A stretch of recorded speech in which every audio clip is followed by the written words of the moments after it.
Jubilee Hills elections.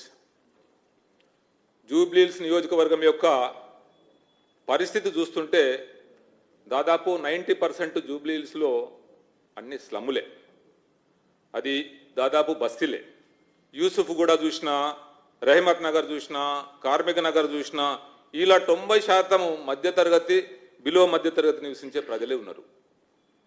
కానీ అక్కడ సదుపాయాలు మాత్రం పూర్తిగా శూన్యం. గత 10 సంవత్సరాలుగా బీఆర్ఎస్ పార్టీ ఏమీ చేయలేకపోయింది. ఇప్పుడు ఈ రాష్ట్ర ప్రభుత్వం కాంగ్రెస్ పార్టీ వచ్చిన తర్వాత కూడా జూబ్లీహిల్స్ నియోజకవర్గాన్ని అభివృద్ధి పదంలో తీసుకుపోవాల్సిన అవసరం ఉండే, కానీ ఎక్కడ కూడా రోడ్లు కానీ డ్రైనేజీలు కానీ ఎక్కడ కూడా వేయలే. పూర్తిగా 90% బస్తీలలో మురికి కూపంగా తయారై ఉన్నది. బీఆర్ఎస్ పార్టీ 10 సంవత్సరాలు కూడా మభ్యపెట్టడం జరిగింది తప్ప జూబ్లీహిల్స్ని అభివృద్ధి పథంలో తీసుకెళ్లలేదు. ఎందుకంటే వాళ్లకు ఎంఐఎంతోని పొత్తుండి ఇద్దరు కలుపుకొని సంసారం చేయడం జరిగింది. ఇప్పుడేమైంది, మళ్ళీ కాంగ్రెస్ పార్టీ ఎంఐఎం పార్టీ అభ్యర్థిని తీసుకొని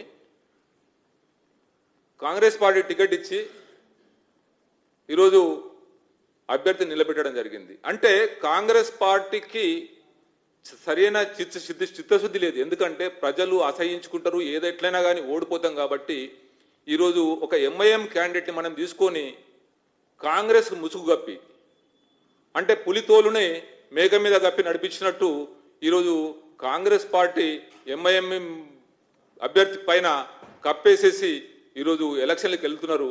కాబట్టి ప్రజలకు పూర్తిగా అర్థమైపోయింది, ప్రజలందరూ కూడా చూస్తున్నారు. ఈరోజు ఎంఐఎం అభ్యర్థి డిక్లేర్ కాగానే అభ్యర్థి పోయి అసదుద్దీన్ పోయేసి కాలు పట్టుకున్నాడు. అంటే ఈ బీఆర్ఎస్ పార్టీ కాంగ్రెస్ పార్టీ రెండు దొందే. ఏది కూడా ప్రజా సంక్షేమం గురించి ఆలోచించే పార్టీ కాదు. ఏ విధంగా ఎలక్షన్లో గెలవాలనే ఆలోచనతోనే వాళ్ళు ముందుకెళ్తారు తప్ప ప్రజా సంక్షేమం గురించి ఆలోచించే ప్రసక్తి లేదు.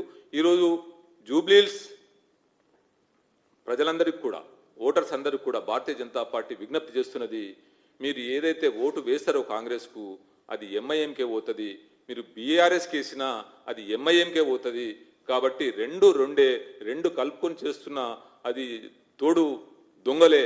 కాబట్టి ఎట్టి పరిస్థితుల్లో కాంగ్రెస్ పార్టీకి కానీ బీఆర్ఎస్ పార్టీ కానీ ఓటు వేయొద్దు.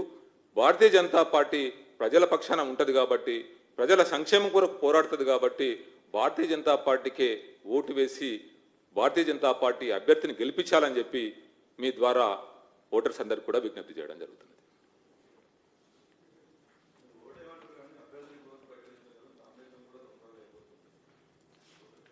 Bharatiya Janata party national party. Bharatiya Janata పార్టీకి ఒక సిస్టమ్ ఉంటుంది. అభ్యర్థులను ఏ విధంగా సెలక్షన్ చేసుకోవాలనేది ఒక సిస్టమ్ ఉంటుంది. ఆ సిస్టమ్ ప్రకారము రాష్ట్ర పార్టీ కేంద్ర పార్టీకి పంపించడం జరుగుతుంది. Central party parliamentary board meeting ఉంటుంది.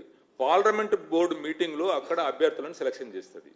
ఇక్కడ ఎవరంటే వాళ్ళు అభ్యర్థులను సెలక్షన్ చేయడానికి అధికారాలు ఉన్నాయి. ఇది నేషనల్ పార్టీ కాబట్టి ఆ పార్టీకి ఒక సిస్టమ్ ఉంటుంది. ఆ సిస్టమ్ ప్రకారమే మేము అభ్యర్థులను సెలక్షన్ చేస్తాము.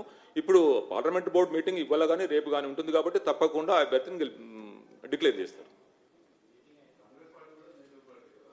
సో వాళ్ళు కొనుక్కుడు అమ్ముకున్నాడు, ఇది అట్లా కాదు. ఇది పరిస్థితి, ఇది ఒక సిస్టంతో నడిచే పార్టీ. ఇలా ప్రపంచంలోనే ఒక గొప్ప అత్యధిక మెంబర్షిప్ ఉన్న పార్టీ అంటే భారతీయ జనతా పార్టీ. ఇలా అన్ని రాష్ట్రాలలో అధికారంలో ఉన్నదంటే భారతీయ జనతా పార్టీ. కాబట్టి భారతీయ జనతా పార్టీ సిస్టమ్ వేరే పార్టీకి ఉన్నది. ఆ పార్టీలో చేసింది మేము మీరు చేయాలంటే చేయరు. మాకంటూ ఒక భారతీయ జనతా పార్టీకి సిస్టమ్ ఉంటుంది కాబట్టి పార్లమెంటరీ బోర్డే దానికి ఫైనల్ అథారిటీ. ఒక అభ్యర్థిని ఎన్నుకోవాలంటే, అభ్యర్థిని సెలక్షన్ చేయాలంటే పార్లమెంటరీ బోర్డు ద్వారానే మాకు అభ్యర్థి వస్తాడు.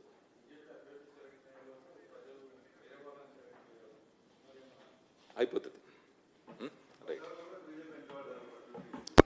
అది కరెక్ట్ కాదు. ప్రజలలో బీజేపీ ఉన్నది.